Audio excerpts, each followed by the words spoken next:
ಏನ್ ನೀವು ಒಂದು ಒಳ್ಳೆ ಕಾರ್ಯಕ್ರಮಗಳು ಮಾಡ್ತಾ ಇದ್ದೀರಿ, ಜನಪರ ಕಾರ್ಯಕ್ರಮಗಳನ್ನು ಮಾಡ್ತಾ ಇದ್ದೀರಿ, ದೇವರ ಅನುಗ್ರಹ ಇರ್ತದೆ.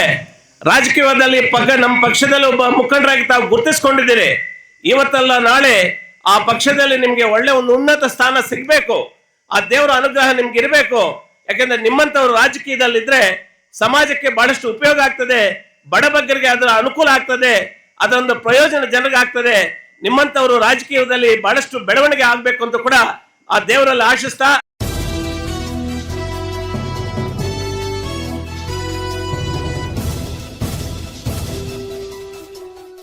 ನಿರ್ದೇಶಕರಾಗಿರ್ತಕ್ಕಂಥ ನಮ್ಮ ಸಾಮೇಗೌಡ್ರೆ, ನಮ್ಮ ರವೀಂದ್ರ ಸರ್ ಅವರೇ, ನಮ್ಮ ಅಶೋಕ್ ಅವರೇ, ರೋಟರಿ ಸೆಂಟ್ರಲ್ನ ಅಧ್ಯಕ್ಷ ಆಗಿರ್ತಕ್ಕಂಥ ಶ್ರೀನಿವಾಸ ರೆಡ್ಡಿ ಅವರೇ, ನನ್ನ ಆತ್ಮೀಯ ಮಿತ್ರರಾಗಿರ್ತಕ್ಕಂಥ ಸುಧಾಕರ್ ಸರ್ ಅವರೇ, ಚಂದ್ರಶೇಖರ್ ಅವರೇ, ನಮ್ಮ ರೋಟರಿ ಅಧ್ಯಕ್ಷ ಆಗಿರ್ತಕ್ಕಂಥ ಶಂಕರ್ ಅವರೇ, ವೇದಿಕೆಯಲ್ಲಿರ್ತಕ್ಕಂಥ ಎಲ್ಲ ಗಣ್ಯಮಾನ್ಯರೇ, ವೇದಿಕೆ ಮುಂಭಾಗದಲ್ಲಿ ಆಸೀನರಾಗಿರ್ತಕ್ಕಂಥ ಈ ಭಾಗದ ಎಲ್ಲ ತಾಯಂದ್ರೆ, ಅಣ್ಣ ತಮ್ಮಂದ್ರೆ, ಅಕ್ಕ ತಂಗಿಯರೇ, ಪತ್ರಿಕಾ ಮತ್ತು ದೃಶ್ಯ ಮಾಧ್ಯಮದವರೇ, ಇದು ಒಂದು ಒಳ್ಳೆಯ ಬೆಳವಣಿಗೆ. ಇದು ಬಹುಶಃ ನಿಮಗೆಲ್ಲರೂ ಕೂಡ ಗೊತ್ತಿರಬೇಕು, ರೋಟರಿ ಸಂಸ್ಥೆ ಅದೊಂದು ಸೇವೆ ಕೊಡ್ತಕ್ಕಂಥ ಒಂದು ಸಂಸ್ಥೆ.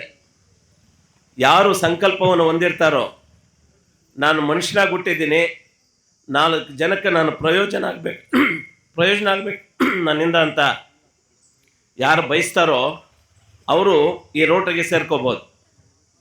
ರೋಟರಿಯಲ್ಲಿ ಮುಖ್ಯವಾಗಿ ನಾವು 2 ವಿಚಾರಗಳನ್ನು ನೋಡ್ಬೋದು. ಒಂದು, ರೋಟರಿ ಯಾರೇ ಸದಸ್ಯರಾಗಬೇಕಾದ್ರೆ ಅವ್ರಿಗೊಂದು ಸೇವಾ ಮನೋಭಾವನೆ ಇರಬೇಕು. ಇಂಗ್ಲೀಷಲ್ಲಿ ಒಂದು ಪ್ರಾವರ್ಬ್ ಇದೆ, service to poor is service to God ಅಂತ. ನಾವು ಏನು ಬಡವರಿಗೆ ಸಹಾಯ ಮಾಡಿದ್ರೆ ದೇವರಿಗೆ ಸಹಾಯ ಮಾಡಿದಾಗೆ. ಅದಕ್ಕೆ ಸಹಾಯ ಮಾಡುವಂಥ ಮನೋಭಾವನೆ ಇಟ್ಕೊಂಡಿರ್ತಕ್ಕಂಥವ್ರು ರೋಟರಿಗೆ ಸೇರ್ಕೋಬಹುದು. ಇನ್ನೊಂದು ಮುಖ್ಯವಾಗಿ ನಾವು ರೋಟರಿಯಲ್ಲಿ ಕಾಣ್ತಕ್ಕಂಥದ್ದು ಶಿಸ್ತಿಗೆ ಬಹಳ ಪ್ರಾಧಾನ್ಯತೆ ಇರ್ತದೆ. ಯಾಕೆ ಶಿಸ್ತಿಗೆ ಅಷ್ಟೊಂದು ಪ್ರಾಧಾನ್ಯತೆ ಇರ್ತದೆ ಅಂತ ಹೇಳಿದ್ರೆ, ರೋಟರಿ ಸೆಂಟ್ರಲ್ನ ಒಂದು ಅಧ್ಯಕ್ಷರಾಗಿ ನಾನು ಕೂಡ ಕೆಲಸ ಮಾಡಿದಂಥವ್ರು.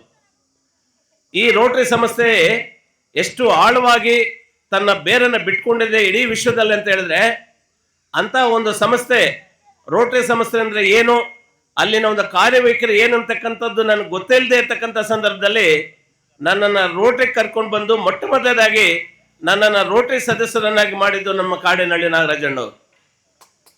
ಅವರ ಒಂದು ಮಾರ್ಗದರ್ಶನದಲ್ಲಿ ಮತ್ತು ರವೀಂದ್ರ ಅವರ ಒಂದು ಸಹಾಯದಿಂದ ಸುಮಾರು ಅಧ್ಯಕ್ಷನಾಗಿ 100ಗಿಂತ ಹೆಚ್ಚಾದಂಥ ಒಂದು ಪ್ರಾಜೆಕ್ಟ್ಗಳನ್ನು ಮಾಡಿದೆ. ಏನು ಮೆಡಿಕಲ್ ಕ್ಯಾಂಪ್ಸ್ ಆಗಿರ್ಬೋದು, ಐ ಕ್ಯಾಂಪ್ಸ್ ಆಗಿರ್ಬೋದು, ಬ್ಲಡ್ ಡೊನೇಷನ್ ಕ್ಯಾಂಪ್ಸ್ ಆಗಿರ್ಬೋದು, ಇದಾಗಿ 100ಕ್ಕಿಂತ ಮೇಲ್ಪಟ್ಟು ಪ್ರಾಜೆಕ್ಟ್ಸ್ ಅನ್ನು ಮಾಡಿರ್ತಕ್ಕಂಥದ್ದು. ಇವತ್ತು ಏನಾದರೂ ಒಂದು ರೋಟರಿಯಲ್ಲಿ ನನ್ನಿಂದ ಒಂದು ಅಷ್ಟು ಸಹಾಯ ಆಗಿದೆ, ತಾಲೂಕಲ್ಲಿ ಈ ಜನರಿಗೆ ಒಂದು ಸಹಾಯ ಆಗಿದೆ ನಮ್ಮ ರೋಟರಿಯಿಂದ ಅಂತ ಹೇಳಿದ್ರೆ, ಅದು ಮೊಟ್ಟ ಮೊದಲದಾಗಿ ಆ ಒಂದು ಕೀರ್ತಿ ನಮ್ಮ ಕಾಡೇನಹಳ್ಳಿ ನಾಗರಾಜ್ ಅವರು ಸೇರ್ಬೇಕಾಗ್ತದೆ. ಪ್ರತಿ ಅನುಕ್ಷಣವೂ ಕೂಡ ನನ್ನನ್ನು ಒಳ್ಳೆ ರೀತಿಯಲ್ಲಿ ನನಗೆ ಮಾರ್ಗದರ್ಶನ ಕೊಡ್ತಾ ಆ ರೋಟರಿಯ ಒಂದು ಶಿಸ್ತು ಕ್ರಮಬದ್ಧತೆ ಏನು ಅಂತ ನಮಗೆ ತಲೆ ತುಂಬಿ ನಮ್ಮನ್ನು ಒಳ್ಳೆ ರೀತಿಯಲ್ಲಿ ರೋಟರಿಯನ್ನು ತೆಗೆದುಕೊಂಡು ಹೋಗೋದಕ್ಕೆ ನಮಗೆ ಅನುವು ಮಾಡಿಕೊಟ್ಟಂಥವ್ರು ನಮ್ಮ ಕಾಡೇನಹಳ್ಳಿ ನಾಗರಾಜಣ್ಣವರು. ಸೊ ಅದೇ ರೀತಿ ಇವತ್ತು ಎಂಥ ಒಂದು ಕಾರ್ಯಕ್ರಮ ಅಂತ ಹೇಳಿದ್ರೆ, ರೋಟರಿ ಮತ್ತು ನಮ್ಮ ಪ್ರಭಾಕರ್ ಒಂದು ಸಹಯೋಗದಲ್ಲಿ ಒಂದು ಹಸುಗಳನ್ನು ವಿತರಣೆ ಮಾಡ್ತಕ್ಕಂಥ ಒಂದು ಕಾರ್ಯಕ್ರಮ. ನಾವೆಲ್ಲ ಹಳ್ಳಿಗಾಡಲ್ಲಿ ಹುಟ್ಟಿರ್ತಕ್ಕಂಥವ್ರು, ಹಳ್ಳಿಗಳಿಂದ ಕೂಡಿರ್ತಕ್ಕಂಥ ಒಂದು ಭಾರತ. ಇವತ್ತು ನೀವು ಕೊಡ್ತಾ ಇರ್ತಕ್ಕಂಥ ಜಂಟಿ ಇದರಲ್ಲಿ ನೀವು ಕೊಡ್ತಾ ಇರ್ತಕ್ಕಂಥ ಹಸುಗಳು ಇವತ್ತು ಸುಮಾರು ಕುಟುಂಬಗಳಿಗೆ ಅದೊಂದು ಆಶ್ರಯ ತಾಣವಾಗ್ತಾ ಇದೆ. ಅದರಿಂದ ಬದುಕಬಲ್ಲರು, ಆ ಕುಟುಂಬವನ್ನು ಪೋಷಣೆ ಮಾಡಬಲ್ಲುವಂತ ಒಂದು ಅರ್ಥಪೂರ್ಣವಾದಂಥ ಒಂದು ಕಾರ್ಯಕ್ರಮನ ಇವತ್ತು ನೀವು ಮಾಡ್ತಾ ಇದ್ದೀರಿ. ನಿಜವಾಗ್ಲೂ ಕೂಡ ಅದಕ್ಕೆ ನಾವು ಶ್ಲಾಘಿಸ್ತೀವಿ. ಅದನ್ನ ನಾವೆಲ್ಲರೂ ಕೂಡ ಮೆಚ್ಚಬೇಕಾಗ್ತದೆ.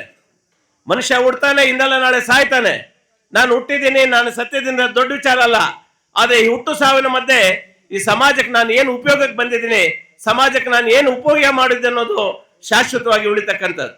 ಸೊ ಆ ನಿಟ್ಟಿನಲ್ಲಿ ಕೊನೆಯದಾಗಿ ಹೇಳ್ಬೇಕಂದ್ರೆ, ನಾನು ಪ್ರಭಾಕರ್ ಅವರು ನಾನು ಇವತ್ತೇ ಅಲ್ಲ, ಅವರಲ್ಲಿ ಒಂದು ಮನೋಭಾವನೆ ಇದೆ. ಏನಂದ್ರೆ ಜನಸಾಮಾನ್ಯರ ಬಗ್ಗೆ. ಯಾಕಂದ್ರೆ ನಾವು DJ ಅವರು ಇದ್ದಾರೆ, ಅವ್ರ ಮುಂದೆ ಹೇಳ್ಬೇಕಾಗ್ತದೆ. ಕೇವಲ ರೋಟರಿ ಎಲ್ಲಿ ಕಾರ್ಯಕ್ರಮಗಳಲ್ಲದೆ ರೋಟರಿಯೇತರ ಒಂದು ಕಾರ್ಯಕ್ರಮಗಳನ್ನ ಅನೇಕ ಒಂದು ಸಮಾಜಮುಖಿ ಕಾರ್ಯಕ್ರಮ